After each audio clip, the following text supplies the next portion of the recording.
महाभारत के महारथी अभिमन्यु से मैंने सीखा है कि जीवन में हिम्मत से हारना, लेकिन हिम्मत से कभी मत हारना। महारथी अभिमन्यु के बारे में बहुत कुछ लिखा जा चुका है।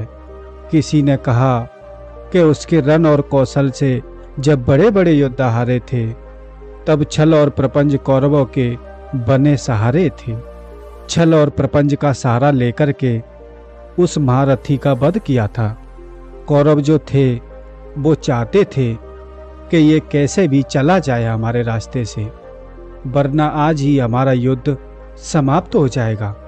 शायद आज हम सबकी मृत्यु हो जाएगी। इतना सूरवीर अभिमन्यु, उनके जीवन से क्या सीखा जा सकता है, आइए उसके बारे में बात करते हैं। दोस्तों, वीडियो को पूरा जरूर देखें और हाँ, वीडियो को लाइक और हमारे चैनल पर नए हो तो चैनल को सब्सक्राइब जरूर कर लें। तो चलिए बिना समय गवाए वीडियो को शुरू करते हैं। अभिमन्यु, जिनकी माँ भगवान श्री कृष्ण की बहन सुभद्रा जी थी और जिनके पिता धनुर्धर अर्जुन थे, अपने पिता के बहुत सारे गुण इस बालक में विद्यमान थे। अपने पिता से धनुर्धर की बहुत सारी शिक्षा भी ली थी, शस्त्र चलाना सीखा था और 16 वर्ष की आयु में इतना वीर बन चुका था कि बड़े बड़े योद्धाओं से टकराने के लिए काबिल था। इसीलिए चक्रव्यूह में हंसते हंसते प्रवेश कर गया। कहा जाता है, दो कथाएं बड़ी प्रचलित हैं। पहली तो ये है, अभिमन्यु माँ के पेट में पल रहा था, तब धनुर्धर विद्या के बारे में चर्चा चल रही थी। उनके पिता उनकी माँ सुभद्रा को चक्रव्यूह तोड़ना सिखा रहे थे और उस चर्चा के बीच में सुभद्रा को नींद आ गई और वो चर्चा अधूरी रह गई। पिताजी ने यहाँ तक सिखा दिया था कि चक्रव्यूह कैसे तोड़ना है, बाहर निकलना नहीं सिखा पाए और माँ सो गई। और दूसरी कथा यहाँ भी बड़ी प्रसिद्ध है कि भगवान श्री कृष्ण और अर्जुन अक्सर चर्चा किया करते थे और उसमें सुभद्रा भी शामिल हो जाती थी। एक बार ऐसी चर्चा चल रही थी अर्जुन और सुभद्रा के बीच चक्रव्यूह को लेकर के, और बालक पेट में था, माँ के गर्भ में पल रहा था। तब उस चर्चा के बीच में भगवान श्री कृष्ण पहुंचे और तब तक अर्जुन ने सिर्फ ये बताया था कि चक्रव्यूह को कैसे तोड़ा जाता है। तब भगवान श्री कृष्ण अर्जुन को अपने साथ लेकर के चले गए किसी काम से और वो चर्चा अधूरी रह गई। जो पेट में पल रहा था शिशु, वो नहीं समझ पाया कि चक्रव्यूह से वापस कैसे उसे बाहर निकलना है, और ना ही माँ ये सीख पाई। इसके पीछे एक और कहानी है। लोक कथाओं में कहा जाता है कि भगवान श्री कृष्ण ने वो जानबूझकर किया था, क्योंकि अभिमन्यु चंद्रदेव के बेटे थे और चंद्रदेव के बेटे को श्राप मिला था धरती पर मनुष्य बनकर रहने का। तो चंद्रदेव ने कहा था भगवान श्री कृष्ण से कि मुझे बेटे की बहुत याद सताती है, आप उसे 16 वर्ष की आयु में ही वापस भेज देना। तो शायद यहाँ सब भगवान को पहले से पता था। ऐसी भी कथाएं प्रचलित हैं। तो चलिए इन प्रचलित कथाओं की शुरुआत करते हैं। इन 5 बातों से क्या सीखा जा सकता है अभिमन्यु के जीवन चक्र से। सबसे पहले जो कि अभिमन्यु सिखाते हैं, उनके नाम में ही अभिमन्यु है। निर्भय होना सिखाते हैं, निडर होना सिखाते हैं। अभिमन्यु की उम्र सिर्फ 2 वर्ष थी, तब उनका जो पिता था, परिवार था, और उन्हें भेज दिया गया था अज्ञातवास पर। और जब वो लौटे तो कौरवों ने उनके साथ राज्य बांटने से इनकार कर दिया था। इसीलिए युद्ध जो था वो होकर के रहना था। इस युद्ध की तैयारी में बरसों बीत गया। तो इस प्रकार से कहा जाता है कि कुरुक्षेत्र के युद्ध के समय अभिमन्यु 16 वर्ष के थे। महाभारत का संग्राम छिड़ चुका था, पितामह धराशायी हो चुके थे और उनके बाद जो द्रोणाचार्य थे वो सेनापति बन चुके थे, और इधर जो अर्जुन थे वो पूरे पराक्रम के साथ युद्ध कर रहे थे। बहुत भीषण युद्ध चल रहा था कि कौरवों की तबाही जो निश्चित है, सब खत्म हो जाएंगे। भगवान श्री कृष्ण अपना 5 जन्य संख्य जो है, जब जब उस शंख की ध्वनि गूंजती थी तब तब अर्जुन के बाणों से कौरवों की सेना में हाहाकार मच जाता था। एक दिन यही सब चलता रहा। दुर्योधन बहुत चिंतित हुआ तो गुरु के पास गया कि अगर पांडवों को नहीं रोका गया, अगर अर्जुन को नहीं रोका गया तो हम कभी भी हार सकते हैं। फिर उन्होंने सोचा कि क्या किया जाए। तो पांडवों में सिर्फ अर्जुन था जो चक्रव्यूह को तोड़ना जानता था और अर्जुन को चक्रव्यूह से दूर करना था। ये प्लानिंग बनाई गई थी। चक्रव्यूह की रचना की जाएगी, लेकिन उसके लिए अर्जुन को पहले दूर भेजा जाएगा।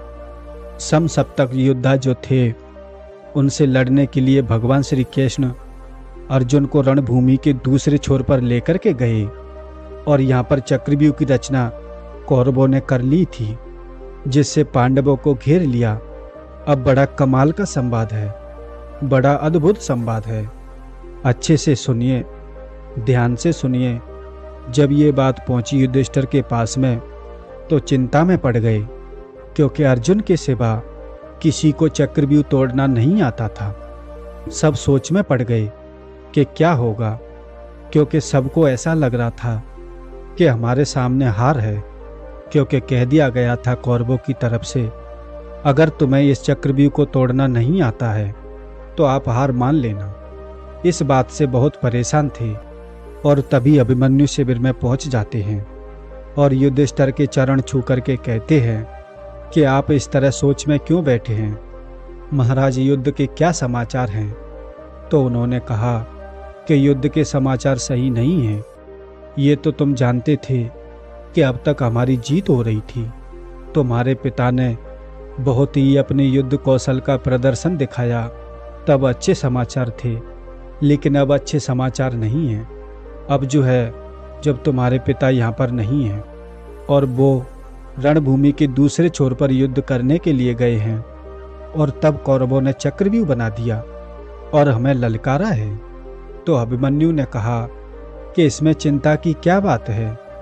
युधिष्ठिर ने कहा, बेटा तुम नहीं जानते चक्रव्यूह तोड़ना कितना कठिन है। उसमें सेना को चक्रव्यूह के रूप में खड़ा किया जाता है और बहुत सारे द्वार होते हैं। तो अभिमन्यु ने कहा कि इसमें कौन सी बड़ी बात है, मैं तोड़ सकता हूँ।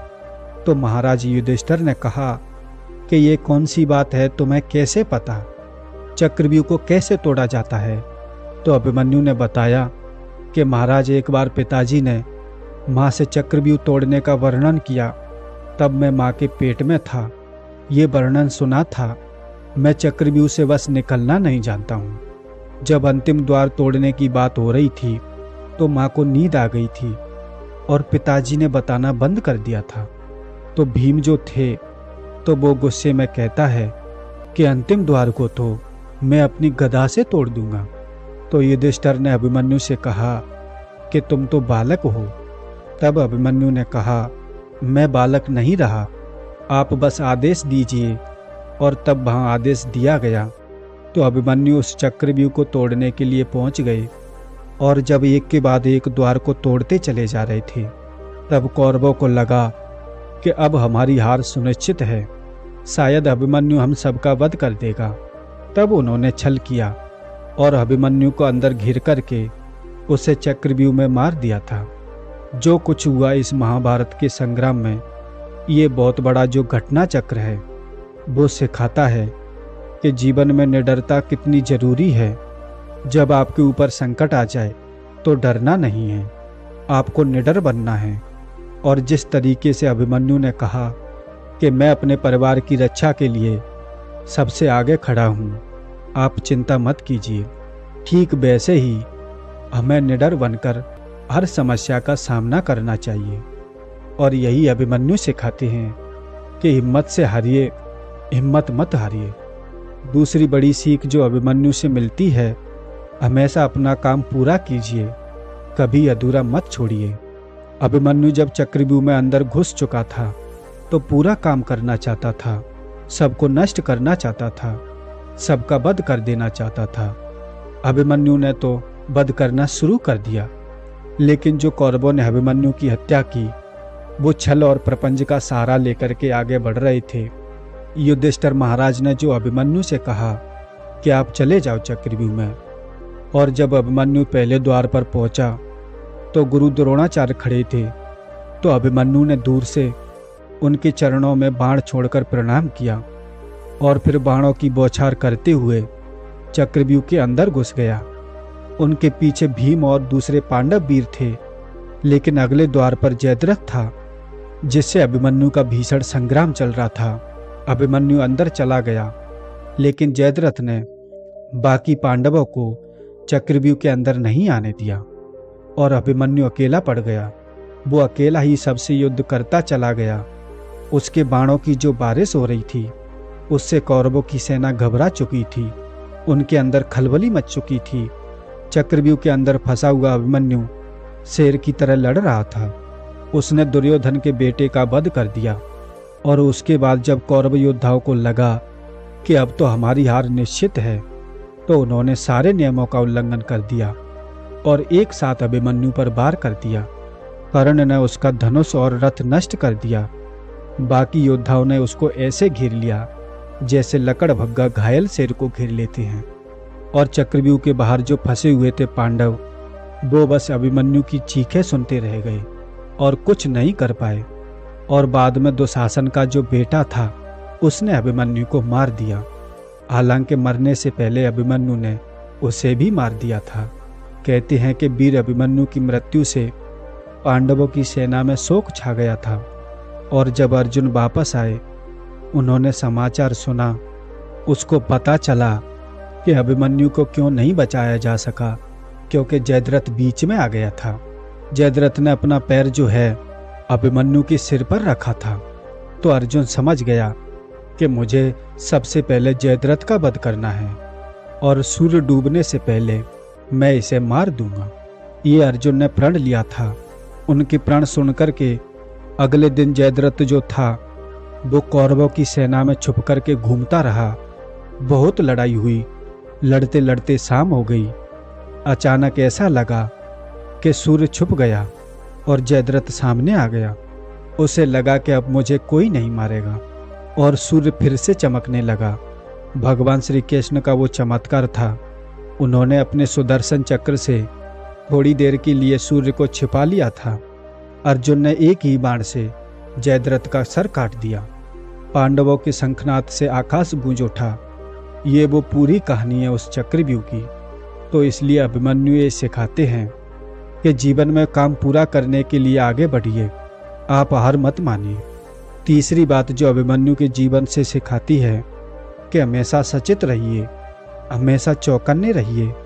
एक ऐसे वीर योद्धा की कहानी है जिसने अपने माँ के गर्भ में जब वो पेट में पल रहा था तभी सीख लिया था चक्रव्यूह को कैसे तोड़ा जाता है। तो ये तीसरी बड़ी सीख है कि जीवन में हमेशा अलर्ट रहिए। आपको ज्ञान कहीं से भी प्राप्त हो सकता है, उस ज्ञान को ग्रहण करना शुरू कीजिए। और चौथी बड़ी बात जो अभिमन्यु के जीवन से सीखने को मिलती है कि अधूरा ज्ञान हमेशा हानिकारक होता है। महारथी अभिमन्यु के पास में ज्ञान तो था लेकिन अधूरा था। चक्रव्यूह को तोड़ना तो आता था लेकिन बाहर निकलना नहीं आता था और इसीलिए अभिमन्यु की हत्या कर दी गई थी। कौरवों ने छल और प्रपंच से उन्हें मार दिया था।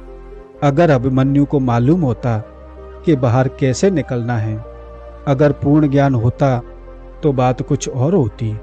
और अंत में पांचवी सबसे बड़ी बात जो कि अभिमन्यु के जीवन से मिलती है, जीवन के चक्रव्यूह में जो हमारी जिंदगी, उस चक्रव्यूह में जाना हमारा कर्म है और उससे बाहर निकलना उसका फल है।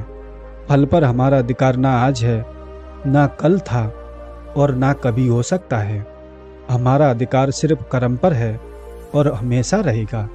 इसीलिए जीवन के चक्रव्यूह में इतना जान लीजिए कि अभिमन्यु की तरह बनिए, जो अंदर जाने का रास्ता जानता है, जिसका कर्म बड़ा ताकतवर है और वो उसे वहां तक ले जाता है।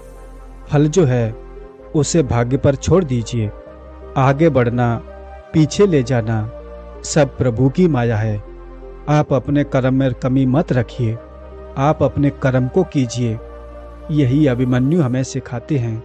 उम्मीद करता हूँ ये वीडियो आपको अच्छी लगी होगी।